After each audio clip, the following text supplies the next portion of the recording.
So, hello and welcome to another episode of the Turn 5 podcast. It's myself and Ben this week, and we will be going over our thoughts on where the current regulations are at, our thoughts on what the FIA talks are supposedly to be about in the next month, and rumoured speculations about one of the potential routes F1 could take after this current set of engine regs.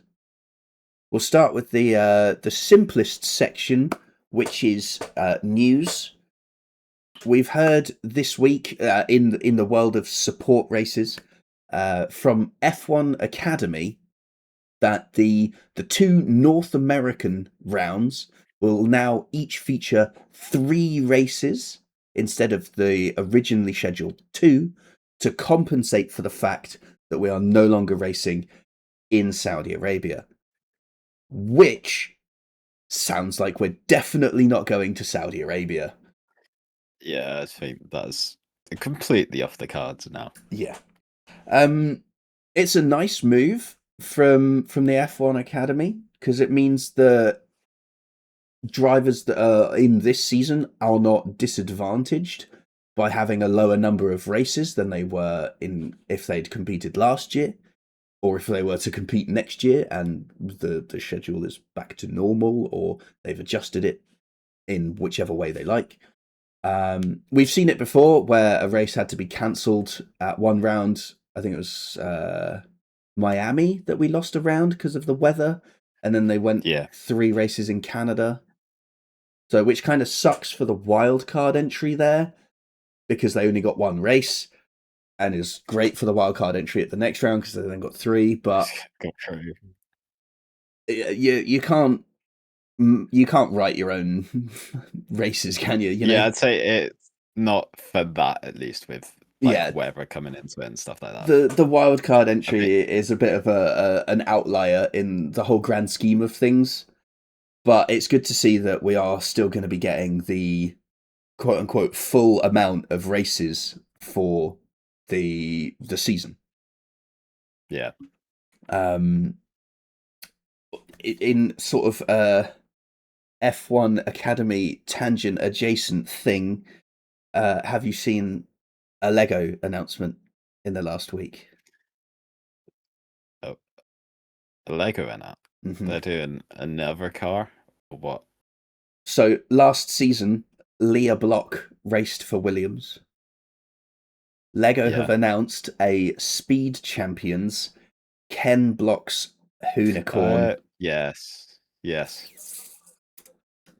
It comes with a Ken Block minifigure as well, with custom torso printing and face. And the car looks great. The only issue I have with it is that they haven't done what they did with the Red Bull and the V-Carb cars and given it an 18 plus rating so they can put the Red Bull branding on it. They've left it at 9 plus, so there's no monster branding on the car. Makes it look a little bit bare.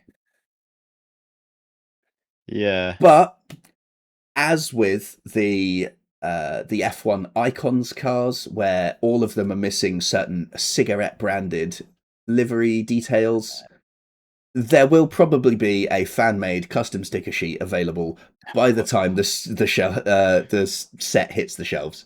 So, win-win. It'll be fine. Yeah. It looks great, and at 9 plus, I really hope it sells. It's just a cool-looking car. It should. There's it's always been from the Dirt 3 days. Them cars have always been crazy. So. Anyway, back to the world of Formula One. we've had a bit of an off week. Yeah, we love the Gymkhana videos. We've had a bit of an off week, haven't we? There's not really been a lot that's been going on in the wider world. The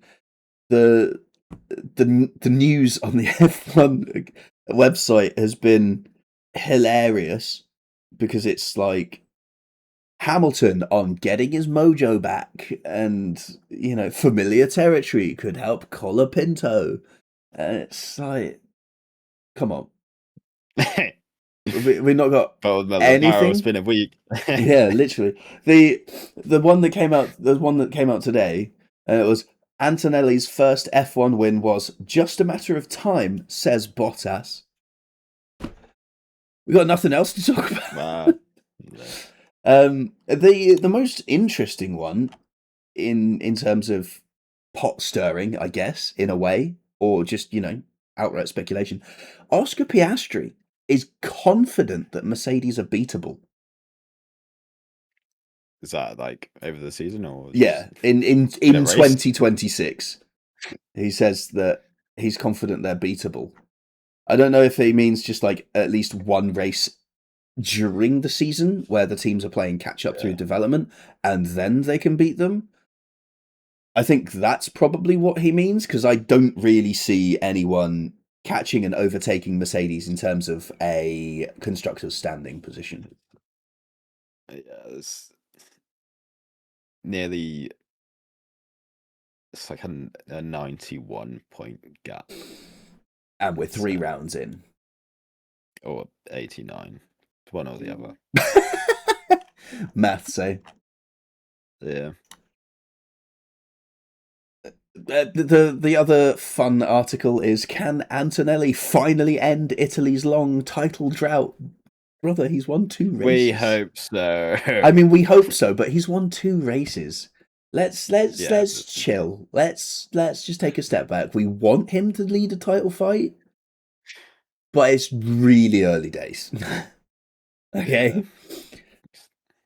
But it has been since 1953 when Italy last won the title. Yeah, but we also know it's all well and good starting the year well and being like, oh, fucking hell, he's running away with it. And then you trip up and you lose your mojo. The other half of the season comes round and someone starts creeping towards you. And then you only win the title by 2 points. Actually, you end up finishing 3rd in the championship. Would probably be a more apt description of that, wouldn't it? Oh, that. Yeah. You get beaten by your teammate and finish 3rd. So, there we are. Anyway, do you want to cover what the FIA are planning, or do you want to do the calendar first? We do FIA. Okay. What the FIA are apparently planning. Yes. So, the whole point of these meetings in April is to discuss where things are and what can be done at this stage to change things. We'd already seen an adjustment to the energy deployment section of the rules in Japan, with a lowering of 8 kilowatts to 7 kilowatts. I think that's per lap, isn't it? Deployment to combat the fact that it is a power-hungry circuit, but there has been talk of lowering that down as far as 6, which is 2/3 of what we started the season with, essentially. Like effectively what they've done in Japan was it 9 that changed the season? I don't know. Yeah, pretty much. The key concept here is the fact that Ollie Behrman had a 50 km/h offset to Franco Colapinto. That's sort of like moved everything up to the top of the agenda there. Yeah. So the solutions, quote unquote, as being reported by The Race, they understand that there are 6 options on the table here. 1, increase the power of superclipping. So superclipping is when you've run out of deployment and you're then forced into a state of recharge. But that rate of recharge is limited to, I believe, it's 250 kilowatts at any given time. If you could recharge at the maximum rate of lift and coast, which is 350 kilowatts, then you'd be superclipping for less time and you'd be lifting and coasting for less time. So it's an option. The second option, and I'm loving the title on this one, is make the cars slower. This is the pinnacle of motorsport, why are we trying to slow the cars down? Yeah, The you think argument about here, the touring cars, right? yeah, Are the pinnacle of the touring cars, and yet the minis are the best. fair. F1 is the pinnacle, and yet F3 and F2 are better. And F1 Academy. The argument here is that if you slow the cars down, the drivers will be able to push them flat out, which means it'll be more exciting. Instead of the drivers having to manage their pace. Yeah, because that's I can see it. Downforce, don't they? So, I can kind of see it, but it doesn't sit right in a racing perspective, you know? Yeah, I want to see them go as quick as possible for as long as possible. I don't want to see them going flat out knowing the car is actually capable of more. That's where I'm at. Apparently this would be achieved by cutting back on the 350 kilowatt maximum deployment. So you burn less power, so therefore the maximum power is available for longer. So, you know, swings and roundabouts. It was discussed, and apparently teams were asked to trial it during preseason testing in Bahrain as well. So that probably has the most founding to go forward. So at Bahrain, they already knew, like, shit. It's a problem, yeah. Oh, it is 9. Sorry, I got it wrong. It was 9 megajoules a lap for standard, and it was reduced to 8 in Suzuka, not 8 to 7. Apologies. So I was right with my 2/3 statement when they said it's been discussed it could go to 6. Sources suggest that a drop from the current 9 megajoules to 7 megajoules per lap could add almost a second to lap times. A drop to 6 could more than double that loss. That's rough. In that case, I'd leave Aston Martin at 9. Yeah, leave that championship standing deployment allowance. It's like the touring car's ballast system, yeah, but with energy.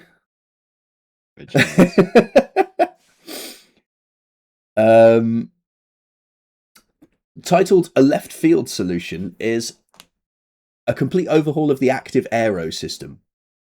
So do away with zones and just let them use it whenever they decide they want to. So do you run an aggressive aero mode setup where it goes to basically 0 drag, but you can then only use it on the straightest of straight sections?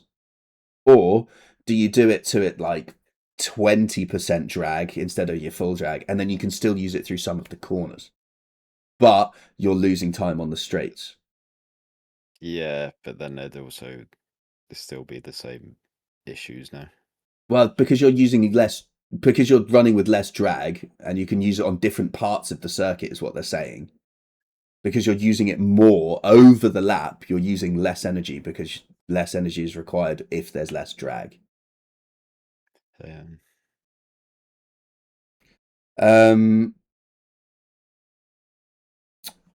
What else have we got? It's engine tweaks, brackets, but not for now. Which is, you know, great, but also what you kind of expect given the whole, we found a compression ratio tweak, fix it by June. One of the ways they can help improve power management overlap is to increase the contribution of the internal combustion engine. How revolutionary is that? Actually make the racing series that is predominantly engine-based about the engines and leave the batteries to the Formula E. Who'd have thunk it? Formula E's boss, that's who. Right now, the balance is roughly 55% to 45% in favour of the internal combustion engine. with 400 kilowatts coming from the ICE and 350 kilowatts coming from the battery. Shift the balance, make it more ICE. Yeah. You'll lose less speed when you superclip because it's less reliant on the energy from that. So they say one of the easiest way to increase the engine power is to lift the fuel flow limit, but that could put technical complications in because that could push parts designed for the current flow rate past their safe points. Because if you increase the flow rate, you're increasing, I think, essentially like revs and everything. And it's just not designed for that. So we could see a lot more breakdowns. But, you know, we've seen plenty already. So what fucking difference does it make? Fucking everyone's going to be breaking down there. They say while any big change here is likely to be off the table for now, it is something that could be agreed to come into play for next season. So manufacturers have a time to adjust things, which is fair enough. Just, you know, they give you what we got like 8 months until January now. So end of February would be 10 months. Give you 10 months to manufacture some beefier components. That's not unachievable, is it? Especially if Mercedes are being asked to rework their entire engine to stop the compression ratio expansion within 5 months. Yeah, I suppose I was just thinking of like Cadillac and those sorts. Well, they're all customer teams, though, aren't they? So they don't have to worry about it. Yeah, but then they're getting their own engine in the future, aren't they? That's 28, though, so they've got even longer. So that's not it's too fine. bad for them. The last one is simplify the rules. Okay. The meeting is taking place on April 9th, and apparently safety and energy management are priority, but there will also be a discussion about trying to simplify the rules. China qualifying, Leclerc made a bit of an error, and that kind of screwed with his algorithm on the deployment of his energy, which actually made him slower, even though he went through a corner a little bit quicker. So, because of that, it's a bit what?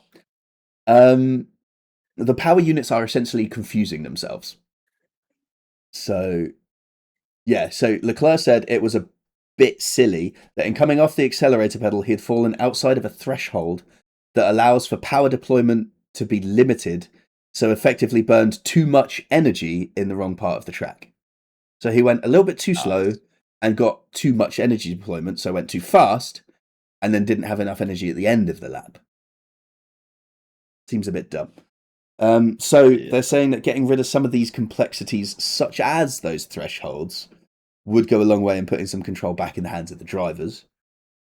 And that is key to shifting qualifying to be more who's actually quickest instead of whose battery management is best, whose algorithm is most fine-tuned, which would be good. I think it would also potentially stop situations like we saw with Oscar Piastri at his reconnaissance lap. Because he said it was because he was below a threshold, he got maximum deployment, and then the back went round because there's all of the power. So if we get rid of these thresholds, we'd probably get rid of situations like that as well.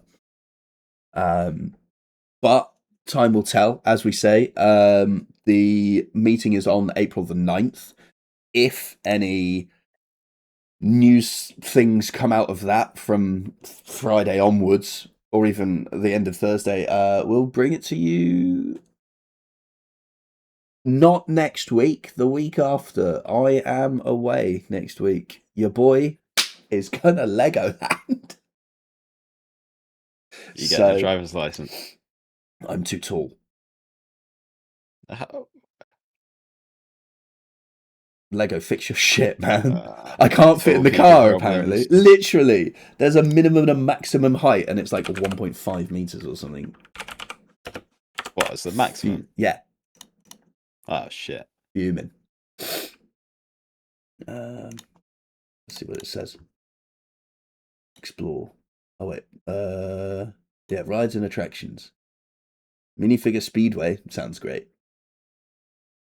Where's my Lego Ferrari build and race experience? That's good. Lego City Driving School. Here we go.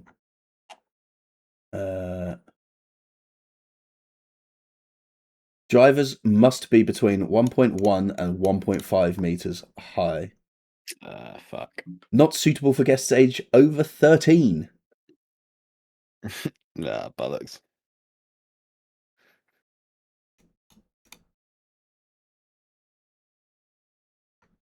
Unbelievable. Maximum of 1 guest per car. I can't believe it. Human. Anyway, the calendar. Let's take a worst case scenario, shall we? Nothing And changes. It all stays the same. Yeah. Should we just go race by race and say what we think? Okay, so next up we've got Miami. It's not looking good, Brev.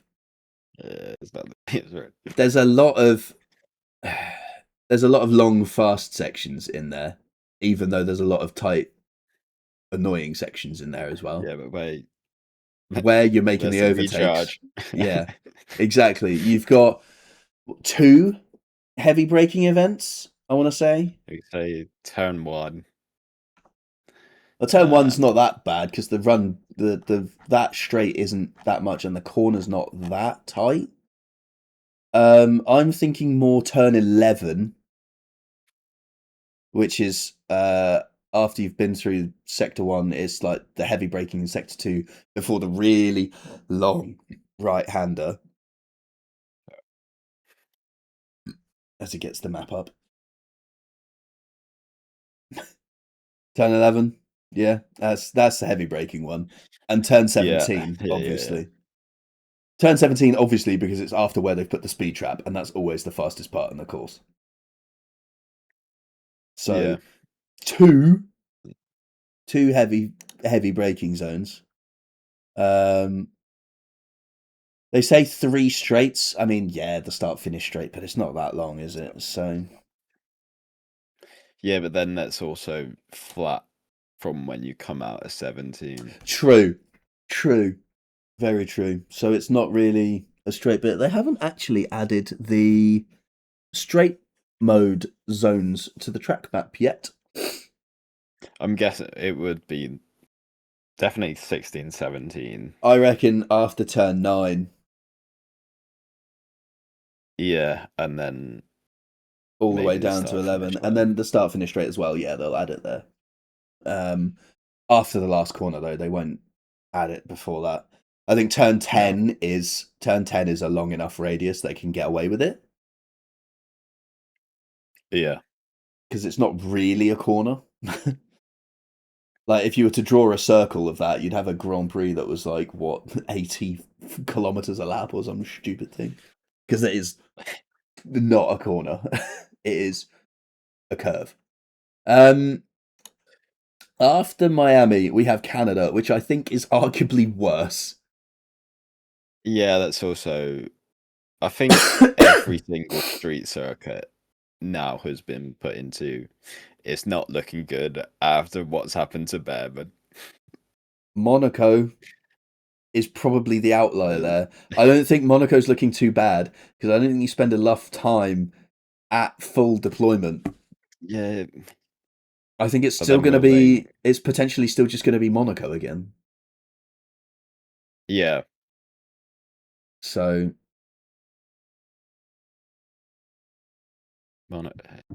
Difficult to say.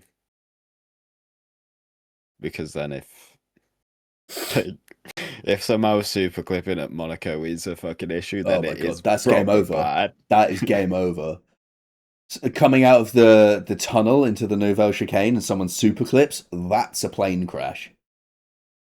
Just going straight over. Someone's going straight over, cutting the chicane and spearing into Tabac, let's be honest. Right, so Monaco is probably just now going to look like Monaco. Yeah. As much as we want to be able to hit the boost button and just send it. Barcelona. I'm undecided on this because I'm not convinced there's enough heavy braking to recharge fully, but equally, I'm not convinced there's not enough braking overall to not recharge fully. You know? Yeah. There's a lot of medium speed corners, which Could be an issue. Yeah. Like the turn 1 isn't a full stand on the brakes. Well, I mean, it is, but you ease off into 1-2. Yeah, you're still going around it in like third, fourth. Yeah.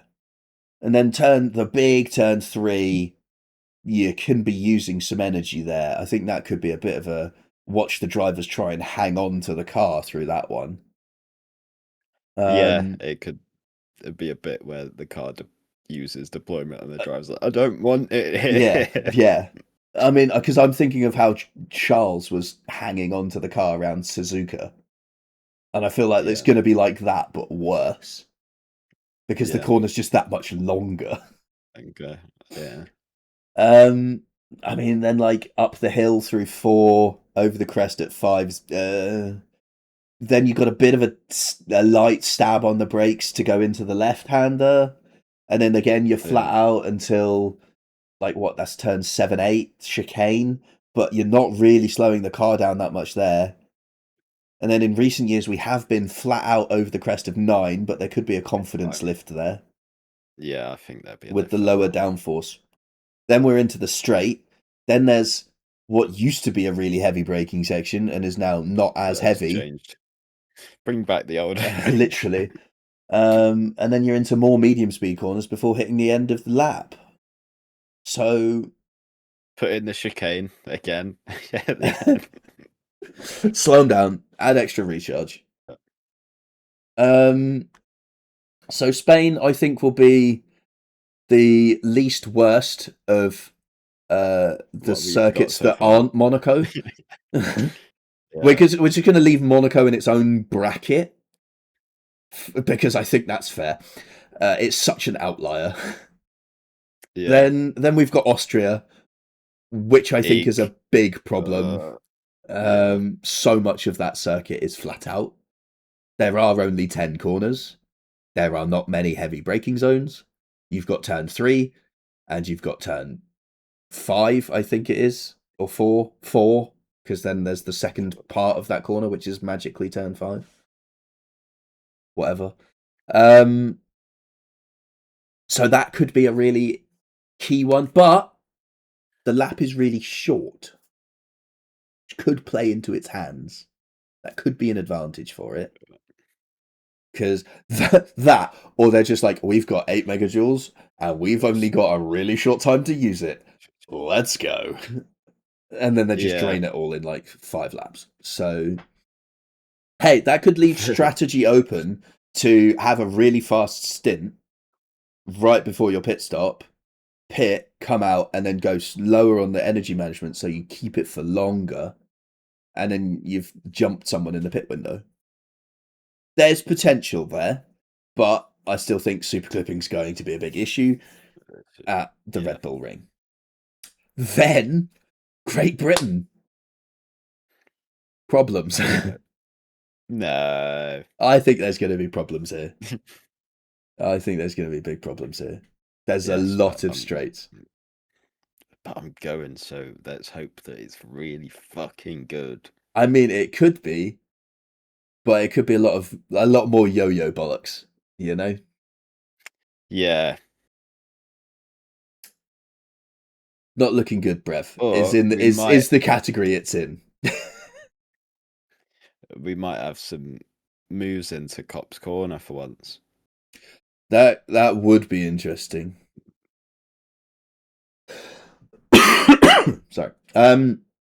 After Great Britain, Spa. Oh god. I laid this out last time we talked about this. The run from La Source all the way up to Les Combes, gonna be a problem. Flat out from turn 1 to turn 5, through Eau Rouge, up Radion, and then down the Kemmel Straight. That's where it's going to happen. And then that's the first 5 corners of the track. Yeah.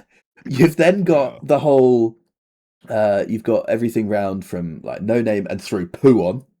Imagine super clipping through Pouon. That's a disaster waiting to happen.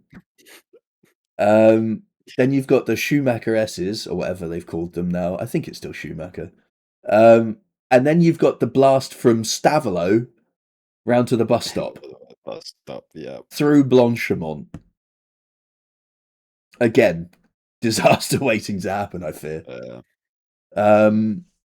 Up that battery allowance. It could be. It could be. Or that could be one of those ones where we get like flow restricted. So it can last the lap. That's the thing. Then Hungary, probably closer to Monaco than any other of the circuits we've got here. I don't see this being as much of an issue in terms of super clipping. I just see this still being an issue in terms of getting past the guy in front of you, because you can both use the boost button at the same time. So, of all the tracks that we've had named, that's the one I'm most hopeful for currently. Yes, the racing will hopefully be all right, but fingers crossed it's not because there's a shitload of super clipping. Yeah. In the similar sort of vein, the Netherlands, Zandvoort. Yeah. For the last time. It's last one, and it's a sprint weekend. Could be making it extra interesting because they've only got an hour to really get their algorithms right. I mean, obviously they'll use the sim. They'll use the sim as much as they can, obviously, but real world data is always a little bit different. So they've got an hour to nail that down, which could be interesting. I don't see super clipping being too much of a problem. If we're going to see it anywhere, we see it into turn 1. Yeah. Through after that banked corner. That's where we're going to see it. It would be interesting to see if somebody's super clipping right up to the start finish line and then suddenly deploying again. That could be a one. So we'll see. Suddenly stop and then go. I think so far most promising Hungary, second most promising Zandvoort, then everything else. Yeah. And then Spain. Yes. Yeah, probably Spain, then everything else. Yep. Speaking of the everything else category, Italy, Monza. Where's the recharge coming from? Like, yeah, you stand on the brakes at the chicanes, and you dab them into Ascari and through Parabolica, but you're flat out the rest of the time. Yeah, that's next to Spa. Yeah, I think that's next to Red Bull Ring. Spa offers its own challenges because of how long it is. Red Bull Ring offers its own challenges because of how short and how fast it is. And Italy's somewhere in between. Yeah. So that could be another one to watch out for. The next one is the second Spanish round of Madrid. I just don't like the track map, so I'm just going to say it's not going to be good. But equally, we've got nothing to go off, so this could be the race of the season. I sincerely hope not. Guess not. Yeah. We haven't even finished construction. Well, they got a few months left. Yeah, they said they'd aim to finish in May, so we'll see.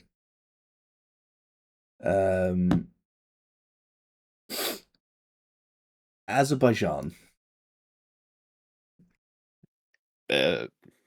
Cooked. Cooked in both ways. So cooked. After you come out of the last corner, you're flat out through those S's, and then you're flat out to turn 1. That is super clipping central. Yeah. And then you've got the run into turn 3, where there's probably going to be a bit more. Yeah. The rest of the lap's fine. So, who knows? Maybe they add non-battery deployment zones. Who knows? Yeah. You know what? You can't deploy your battery down that whole straight. Yeah, that'd be good. That'd be really good. After that, Singapore. The new layout is probably worse for this set of regulations than the old layout, but there is an amount of braking that I think would make this track okay. Yeah. I think the clipping will be less significant here than at a lot of the other circuits we've discussed. But yeah. I still think it's going to be worse than circuits like Hungary and the Netherlands. Yeah. I'd put it in a circuit. I'd put it in a similar category as Spain in terms of where I think the deployment issues are going to lie. Yeah. After that, we've got Kota, which I think we're cooked. That back straight, Very cooked. Cooked. You're not really breaking through most of sector 1. You've got turn 1, but after you've exited turn 1, which you're still carrying a reasonable amount of speed through because of how wide it is. After you've exited turn 1, through 2, 3, and into the S's, you're not really braking, you're just downshifting and letting the engine and the car slow you down. Coast. But that will work because Lift and Coast has a higher regen rate than super clipping. They can regen 100 kilowatts more while lifting and coasting than they can while super clipping. So maybe that's what we need, is sequences like that where they can just coast through it. Maybe Maggots and Beckett's is the hero all along. Shit now though. Yeah. Oh god. But yeah, no, after you get out of the S's, then you're into a reasonably heavy braking section before the straight. Then you're on the straight. One car, it would fly through Maggots and Beckett's and be on edge, and now it's just going to be like, yeah, we're just coasting around. Just saving my battery for the hangar straight. Yeah, brilliant. God. Yeah, after you've done the straight, you've then got the sort of the tight twisty section, then the quad right-hander, then 2 left-handers, which are pretty fast. That's where we see a lot of the track limits these days. And then you're back onto the start-finish straight. So car's gonna drop it on the curb. Literally. And then Mexico. This poses unique challenges because of its altitude. It's cooked. It's so cooked. So cooked. Every car's the longest run to turn 1 on the current calendar. I think the only track that beat it previously was Sochi. I want to say that was a longer run to turn 1. But it's the longest one on the current calendar. It's cooked. What if we see super clipping before turn 1? Surely not. Someone's just slamming the boost button to try and make some moves. Gets into the lead and super clips and causes a car crash behind. Let's see, let you Charlotte Lewis drop all the way to the black because they're the only ones not using the battery. Oh god. Then okay, right. What do we think of Brazil? Pretty cooked. It's a fast flowing circuit with a couple of. It's not really braking zones again. It's more downshifts, isn't it? What's the heaviest braking zones? Like turn 1. Turn 1 or turn 4? Even turn 4's not heavy. Medium. Yeah. Yeah, I think turn 1 is the heaviest braking zone, which is so bad. Let's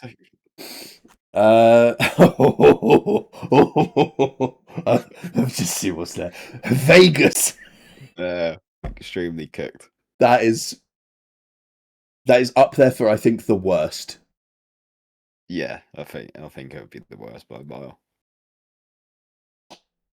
And then potentially, I think the next one is potentially the dark horse of the calendar if it goes ahead. Qatar. Hear me out. It's a MotoGP track, right? Which previously we've slated it for because it doesn't have braking areas.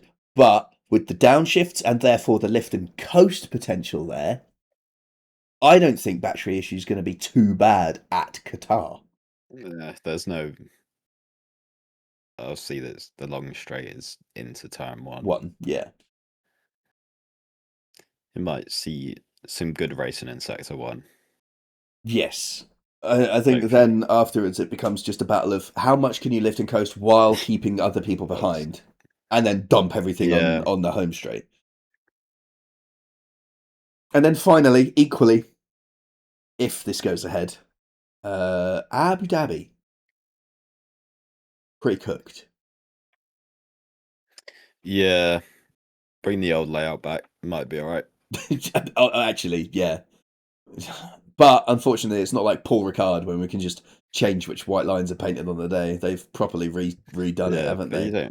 You could just sort of paint some white lines back in. Make it 290 degrees. Yeah.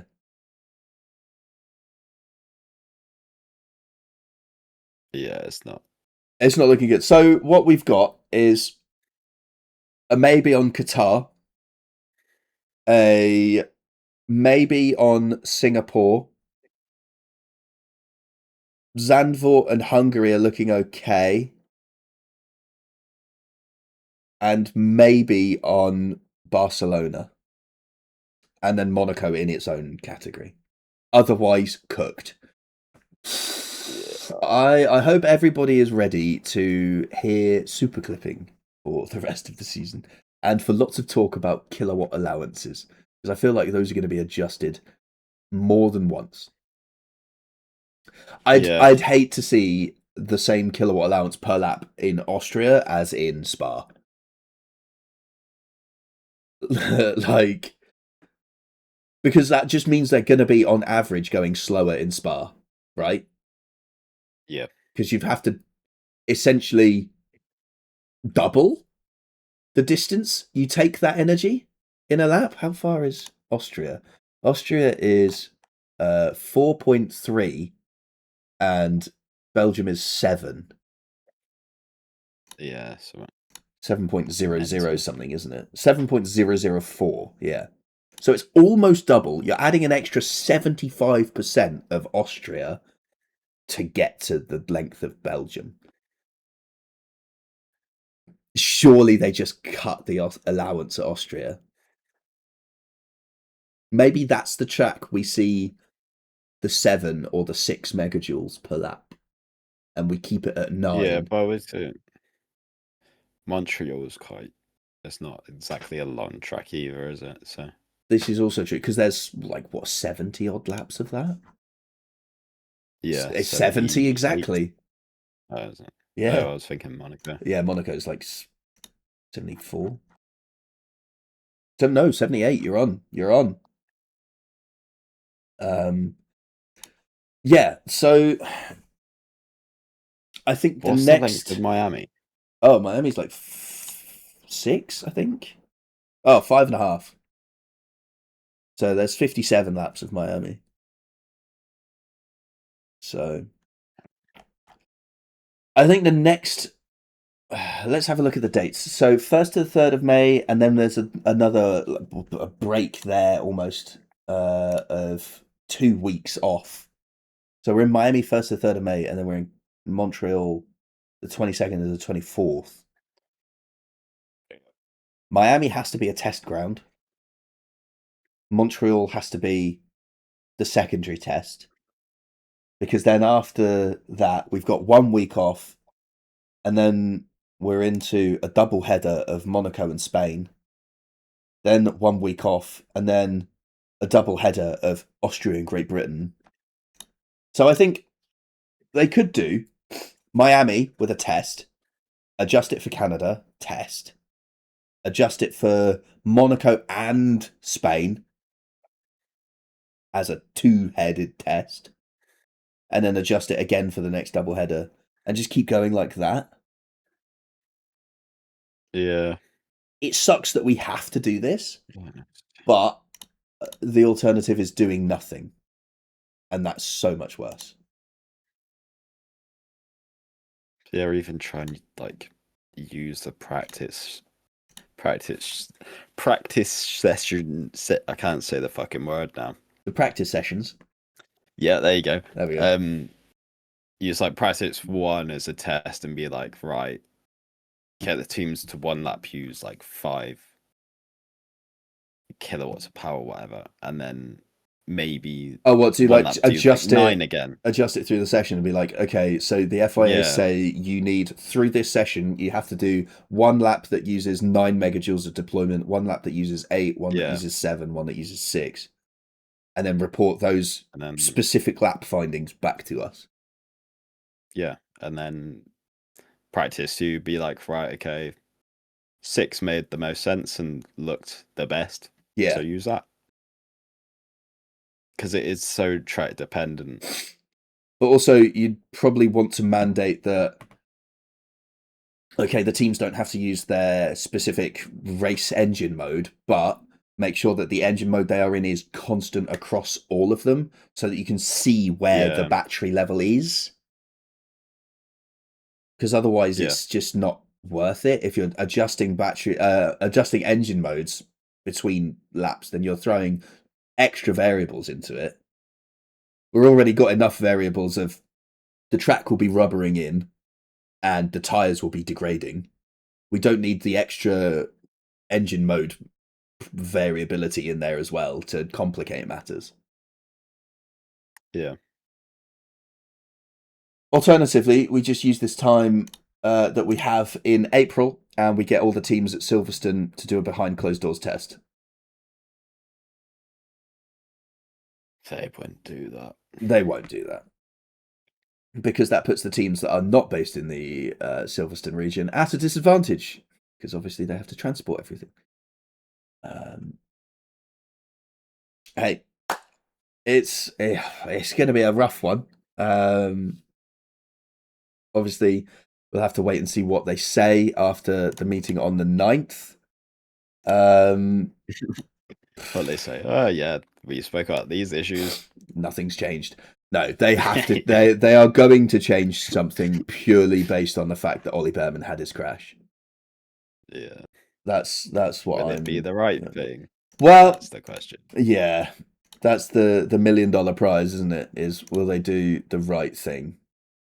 And more likely than not, no. But as long as it's a step in the right direction, I won't mind.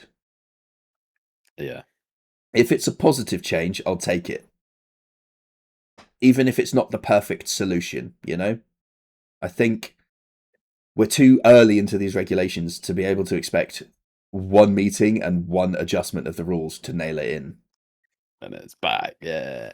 So as long as it's okay and it improves, good. But equally, I don't want them to stop there. I want them to keep going. Whether or not they will is probably the second $1 million question. It'll probably be like they do the meet and it'll work out somewhat and be like, yeah, this is Excellent. better, so we don't have to change anything. No. Right, we've done the calendar. Lastly, I'd like to talk to you about the potential for where the regulations go next. There are rumours circulating that because of how badly these set of regulations have gone down, that what I want is on the table. A V8 engine run on sustainable fuels is in consideration for the future of Formula One.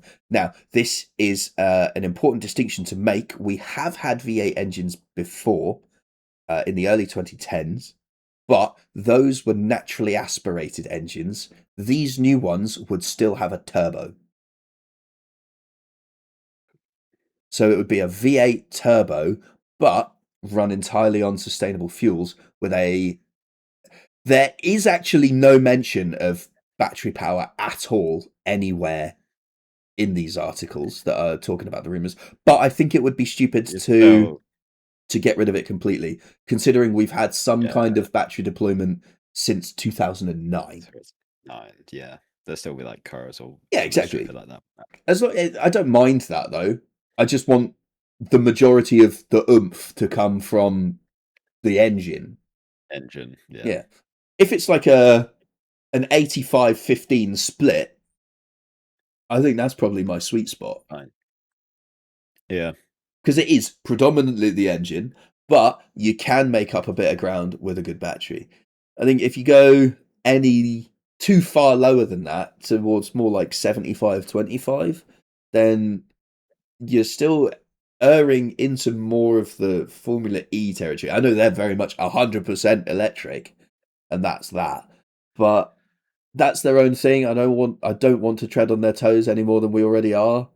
We're dangerously close to them as it is. No.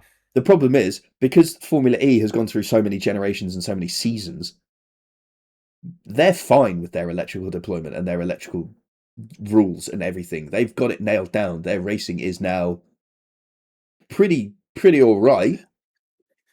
You It's sort of for F1, I feel like oh off goes my camera. that good, Nice. eh? There you go. He's back. Yeah, but for F1, I feel like you need it where it's on the engine, and if you have an electrical like fault of some sort, it doesn't cost you. Yeah, so like You can the still race, 15%, but you just lose your boost button essentially. yeah, So you'd still be all so right it'll down the have an straights. effect, but it won't. You'd still Yeah, have all your like your active aero and all that sort of shit, but you just wouldn't be able to deploy your boost. So you'd yeah, still be all right. You'd probably still lose positions, sure, but it wouldn't but be at least race you're in the ending. fight Yeah, and not. Yeah, it would be like oh, how to put this in terms of current Formula One.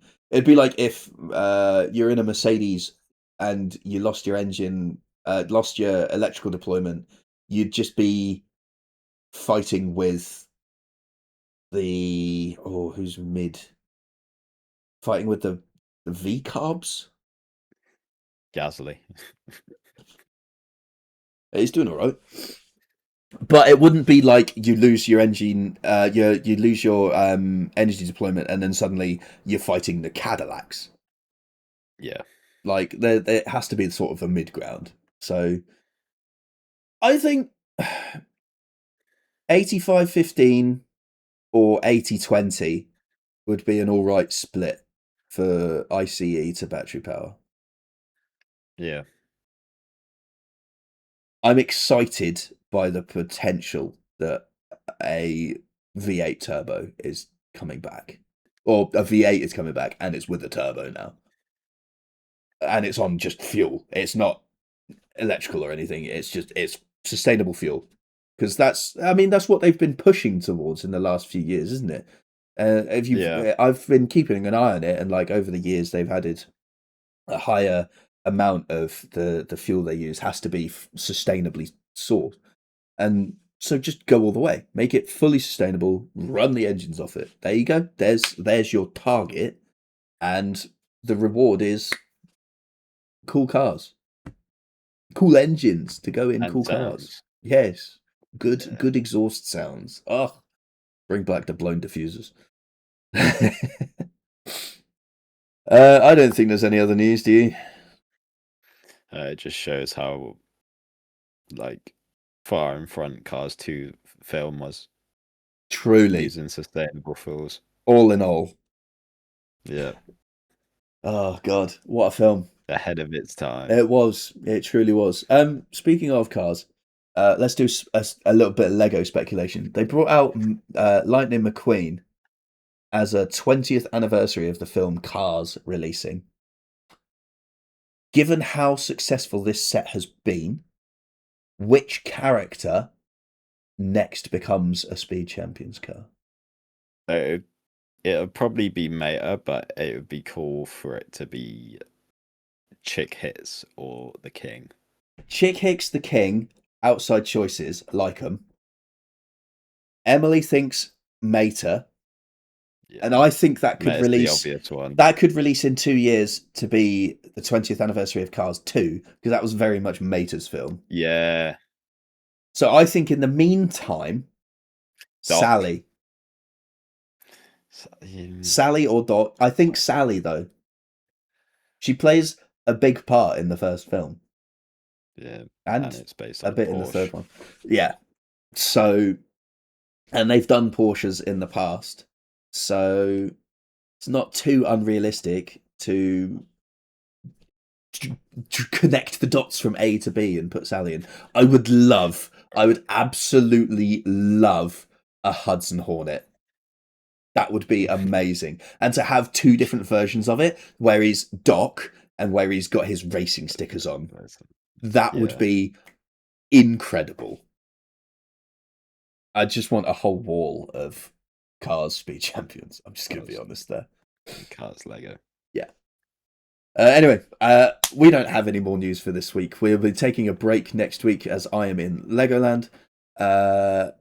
We'll be back the week after to discuss whatever comes out of this FIA meeting, any news that has dropped since then, and that'll probably be about it.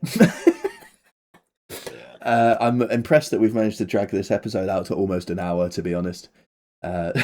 So, until next time, thank you for listening and or watching, and goodbye.